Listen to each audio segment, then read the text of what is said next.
You're muted. Hi, welcome to Kat and KOOGE Go to the Movies. I will be one of your hosts for this evening. I'm Kat. And I'm KOOGE. I'll direct and be your other host. Kat and KOOGE Go to the Movies will be hosting the second annual Orlando International Film Festival Lions Club.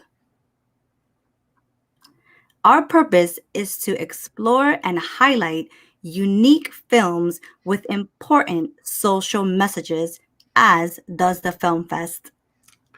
Tonight, we will preview movies that will be featured on the festival, May 24th to May 28th, at the world-famous Enzian Theater in Maitland. Film festivals challenge us to look outside our box, often exposing us to important ideas and different perspectives through the eyes of our local and global neighbors. Our featured guests for tonight are from Parkland. First, a young girl barely out of high school herself and an actress who felt compelled to return to Parkland to tell the story of the survivors of one of the most horrific mass murders in U.S. history. Emily Evan Rae, director of Stop the Bleed. And the father of one of the girls who died that tragic day just 3 years ago, Tony Montalto, president of Stand with Parkland. First, let me ask you, Emily, what gave you the belief? I wanted to do this documentary, and go ahead.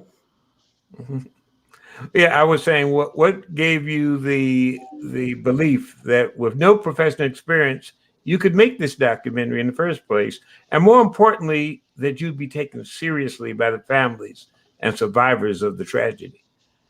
That was a big thing for me. I started this when I was 18 years old, and obviously this was a super tragic event, and so having the trust of these families and trust of Tony was such a big deal. It was such an important thing on my heart. It was very heavy on my heart for a while, and I felt called that I had to do this. I felt like I had to tell these stories. I feel like there was more, and I felt like it was really important to make sure that the voices of the family of the people who were lost were remembered, because they're amazing, beautiful people, and they deserve that.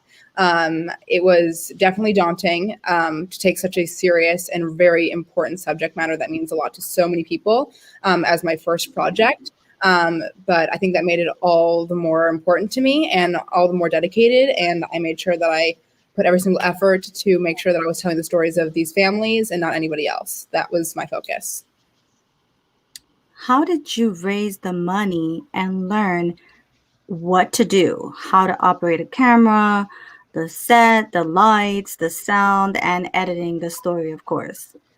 Truthfully, it was really all learning on set, which is crazy to say, especially with such a deep subject matter. But the truth is that these stories told themselves. As much as I, produced and did that, these stories stand on their own. These stories are important. These stories are truthful. And I think that's what makes it so compelling, is how real it all is. It was definitely a struggle, and a definite learning process. But what more better project to do it on than something that's so incredibly important and forces me to do it right. Is it true that you and the camera showed up the same day? That is true. The camera did happen to show up the first day that I flew into Florida, because I flew separately than my camera. And I did not, I've never used this huge, production sized camera before. So I literally got there day one. I was like, how do I turn this on? How do I do this? And 3 years later, and lots of editing, lots of work with the families, lots of honesty, Stop the Bleed has come to fruition, and I figured out how to use the camera along with everything else, which was, thank goodness. Amazing. Yeah. Let's talk to the father of one of the precious and beautiful children murdered that day. Mr. Tony, first of all, you have all of our sympathies.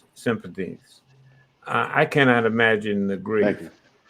However, you've done more than grieve. you've become an effective advocate for safety in schools and helped other young girls pursue their dreams. Could you tell us about your foundation and your advocacy? Well, early on, we decided to break those into two separate things.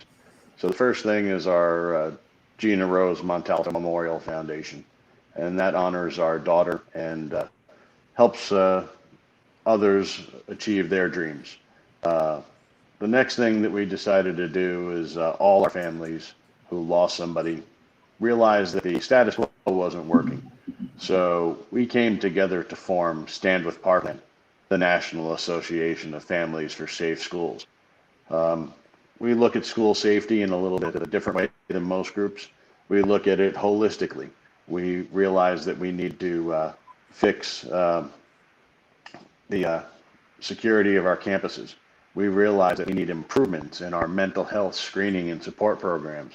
And finally, we realize that if you choose to own one, we need to have responsible firearms ownership, because all three of those things failed us that terrible day over 3 years ago. Wow. You've successfully held the feet of both Republicans and Democrats to the fire in creating change. How have you been able to do that in these highly polarized times? Well, it's not easy, but school safety, or any safety for that matter, should not be a political issue. These tragedies of mass school shootings, they affect Democrats and Republicans alike, and we go in and we explain that.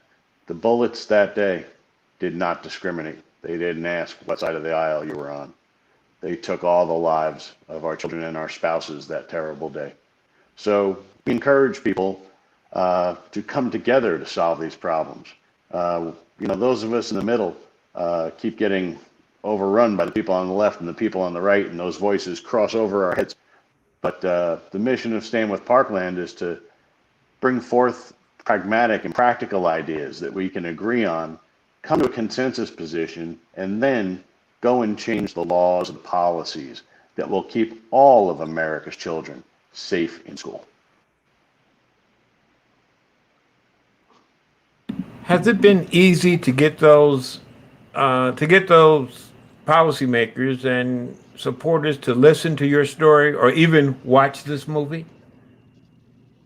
Well, I can't say that they've watched the movie, but I know that I have. And one of the reasons we decided to do the interview with Emily was the fact that she had no agenda. She just wanted to tell the stories of the victims. And that's where it all begins for our families. That is why we're involved in this. It is for my beautiful 14-year-old daughter, Gina, and all the other victims that day. That's why change needs to be done. That's why it was a tragedy, not because of what happened, but because of who we lost that day. And Emily did a fine job of describing that, and then describing what the aftermath was like in our town after the news cameras left. Could you share some of those results? Me? I could talk about a little bit how the documentary has been received. It's been kind of crazy, definitely a whirlwind. I appreciate the support that I've had from the families. This documentary is their truth and their story 100%. I think it's really important to note that they are the voices behind this, and I am just a vehicle to tell their stories, which is what made this stand out for me, and I think for them, and that's why it's able to work in this way. And I think that more people need to be available to see these, be available to hear these stories. It's no time to shy away, no time to be too sad about this, because who's sad? These families. So we owe it to them to listen and to remember their loved ones. Absolutely. Tony, why did you support and encourage Emily to do this? Well, oddly enough, it was the Moms Network here in Parkland that connected us. My wife, one of her friends knew Emily's mom, and she suggested that we meet with her. And as I said, when I met with her, I was very clear right from the start. We're not interested in telling your story. We're interested in telling the story of Gina. And She respected that, she honored it, and the film, again, does just that. There's no political undertones. It's just the story of the victims. And that's something that rarely gets told.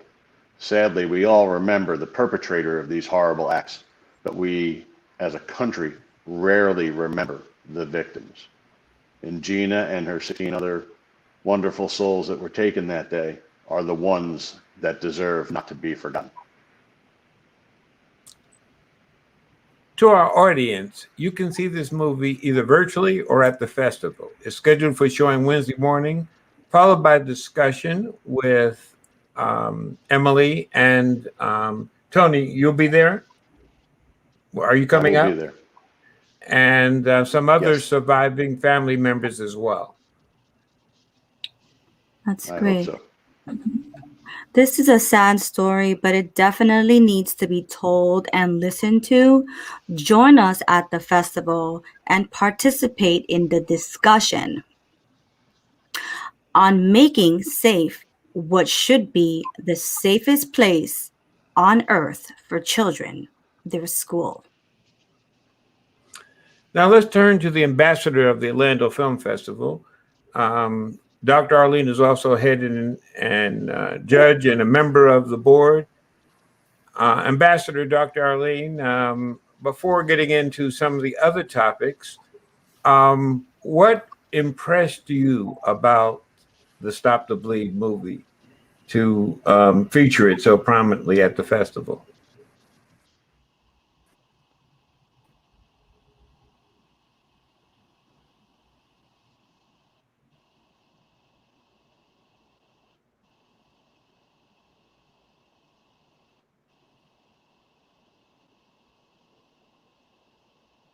Well, my background is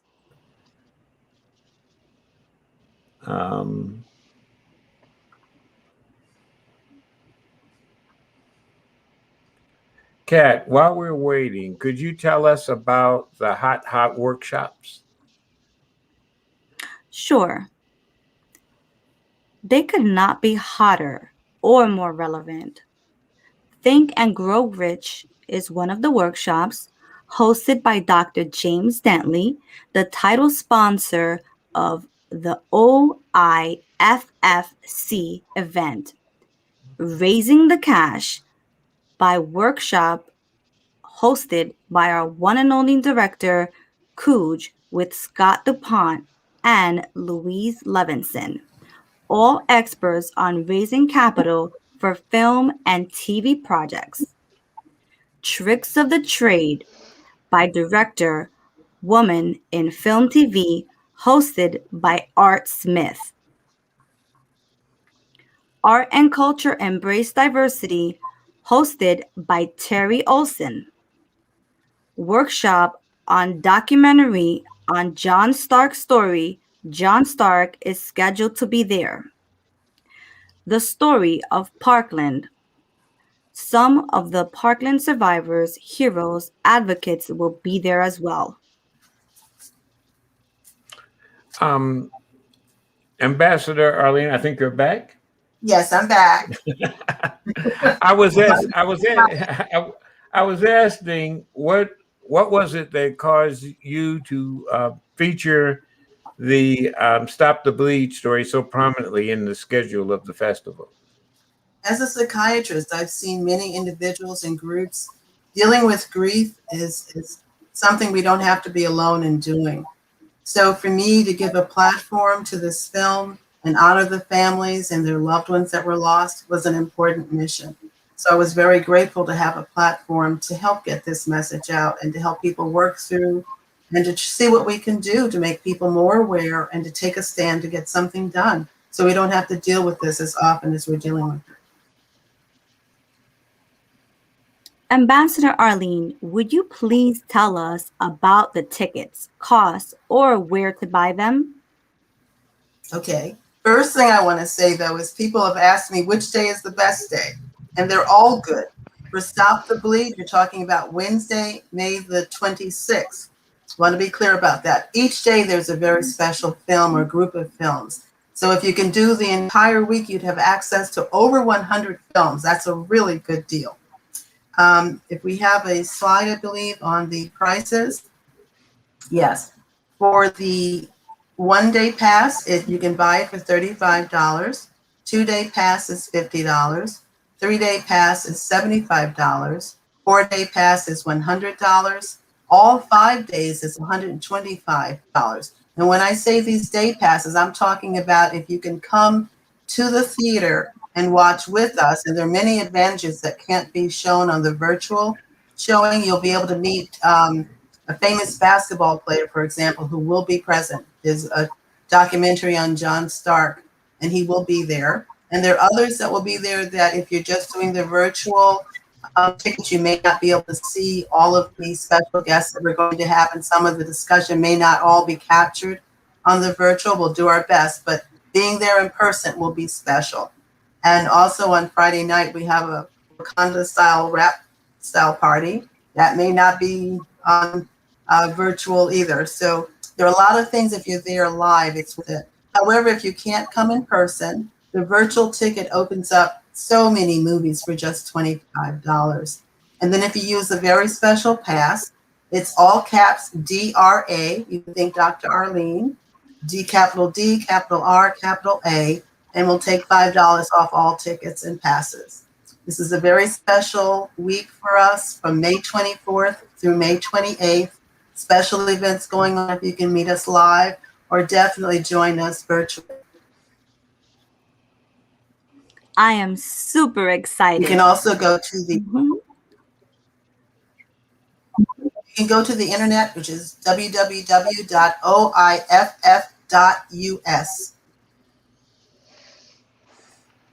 Awesome.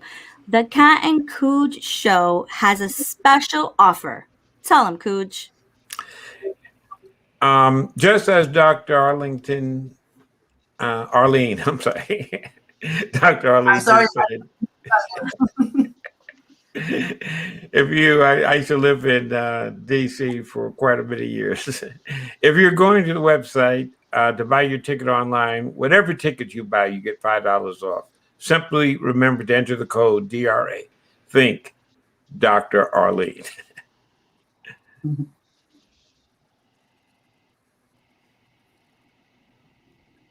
I had to run to the punchline, KOOGE. I'm sorry. That's okay. So, Kat, you want to close it for us? Okay. All right. So, Dr. Arlene, would you like to mention the Wakanda party? The date? Yeah, good.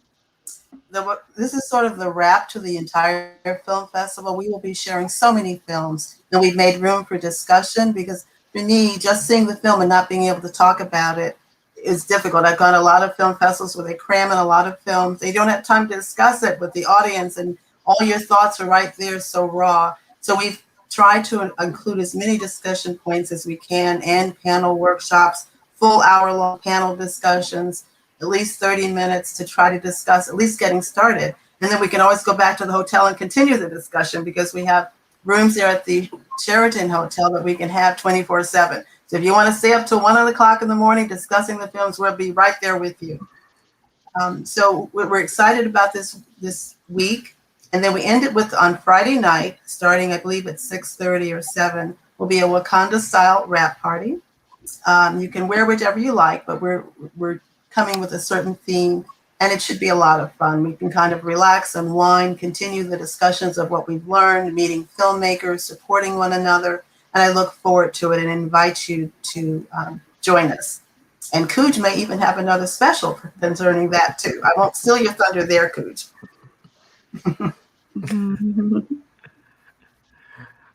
What we're also going to offer that if you buy this Saturday one ticket, you'll get one free.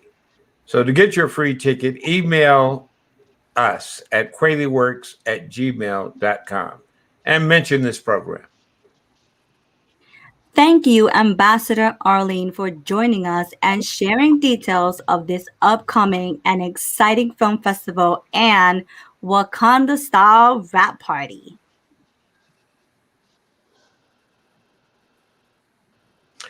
And also, I want to thank our outstanding guests. It's been an honor, and I look forward to seeing the movie again and sharing in the discussion and question and answer session this coming Wednesday.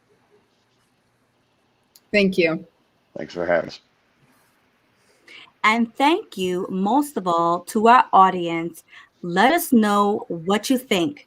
Please email us at quaileyworks@gmail.com and like us on facebook.com/quaileyworks. I'm Kat, coming to you from New York, New York. See you at the Orlando International Film Festival Lions Club, May 24th through the 28th, and the Wrap Party on May 28th, oiff.us. Until then, live passionately. And I'm KOOGE, coming to you from Orlando, Florida. See you at the film festival and the Wakanda Style Rap Party. May 28th is the party. Get your tickets now. See you Wednesday, May 24th, when the Orlando International Film Festival Lions Club begins. Good night, everyone.